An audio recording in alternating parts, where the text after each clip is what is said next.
Hey folks, you ever try something new, something you really wanted to do and found that you screwed up almost every possible way you could and didn't get the results that you wanted?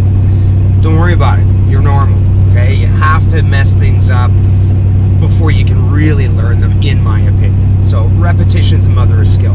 There are certain ways that you can kind of shortcut your way to success a little bit, and that's what we're going to talk about today, is the art of role modeling. So stick with me.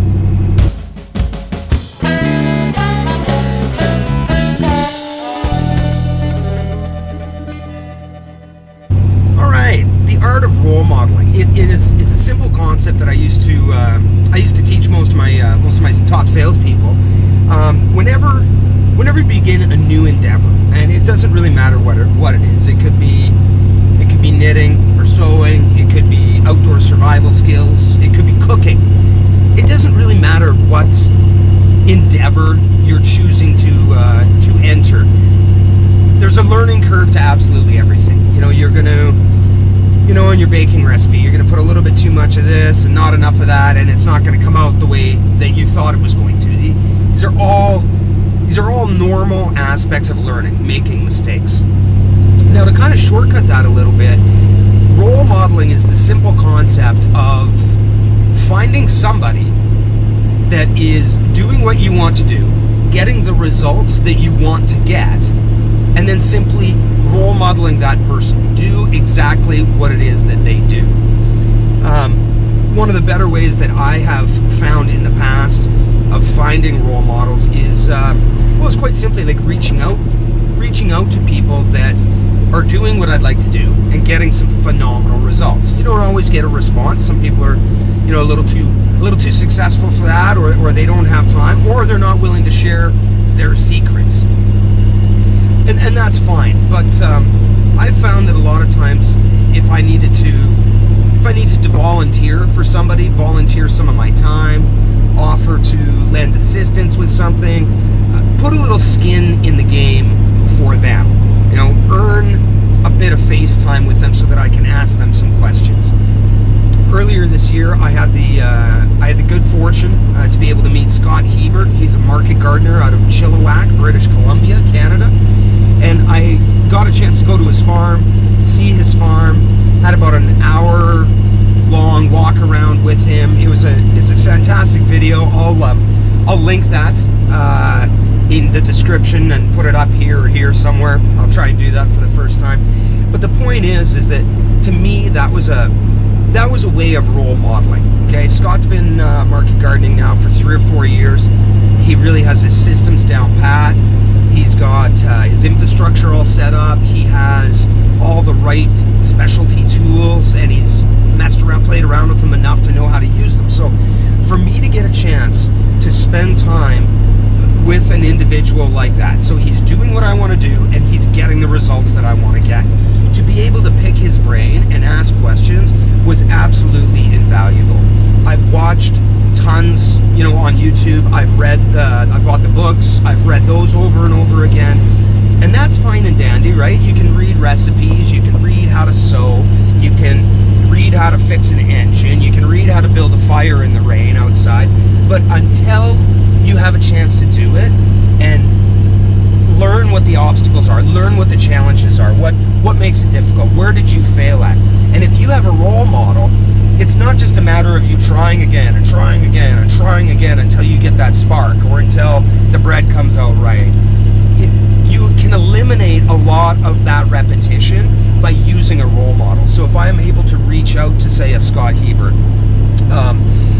Patty and Wayne out of Spring Hill Farms out in North Bay, Ontario, have been absolutely wonderful mentors to me and been willing to take my call whenever they have a second, just for a simple question. How are you packaging this? What's the best time to harvest this? Or, it doesn't matter what the question is, but when it comes to growing, a lot of times we've only got, you've got one season to learn. So repetition's the mother of skill. So if you mess things up for a couple 3 years to get it right, that means that you're not producing anything out of that crop or out of that idea, for possibly a long time.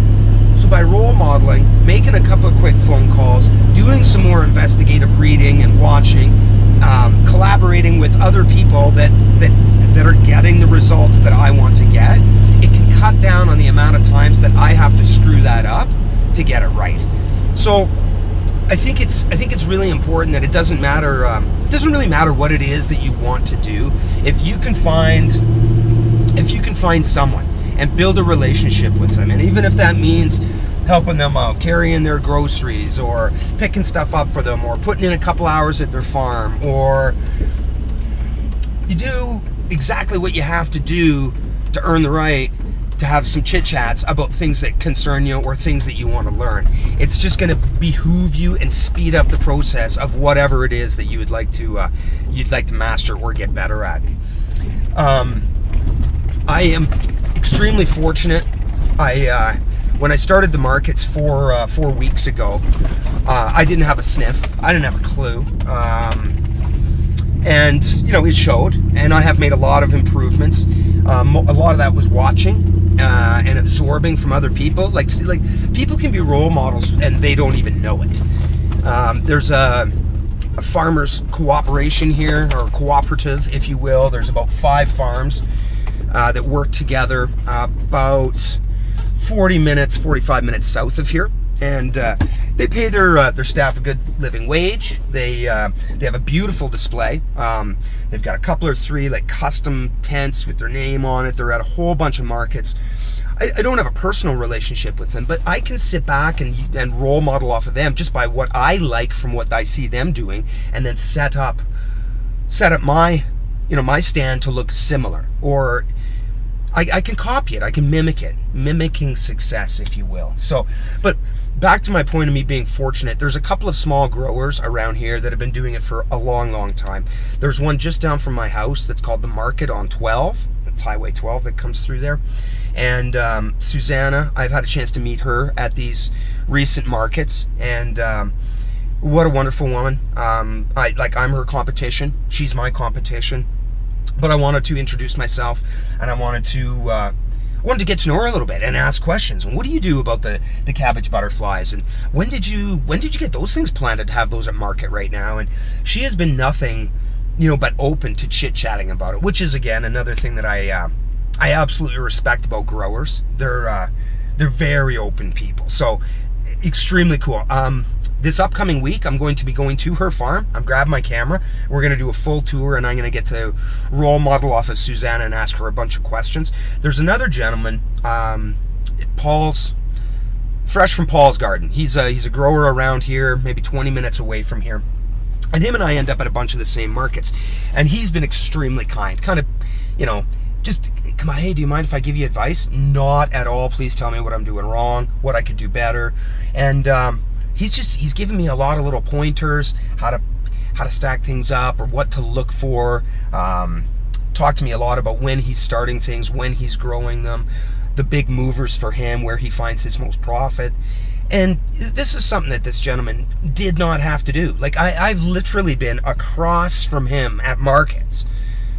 I'm his competition, but it's handy. Right now I have a lot of the greens, whereas he has a lot of the root vegetables. I don't feel like we're stepping on each other's toes very much, but at the end of the day, he's been doing this for a while. He's built his relationships and his reputation, and people walk in and walk straight up to his booth and grab armfuls full of stuff and then head back out to their cars. So he's got his customers trained. I don't think I'll be taking anything away from him in the years to come.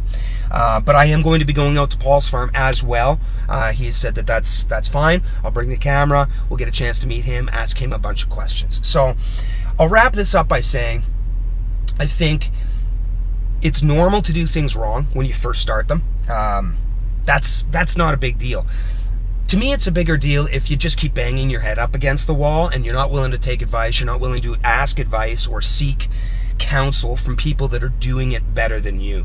Don't be ashamed to ask for help, I guess is what I'm saying. So if you can, please find yourself a role model in whatever it is that you want to do, and it's going to fast track your way to getting better at it. So until the next one, guys, thanks for hanging out. Love you tons. We'll see you again. Bye.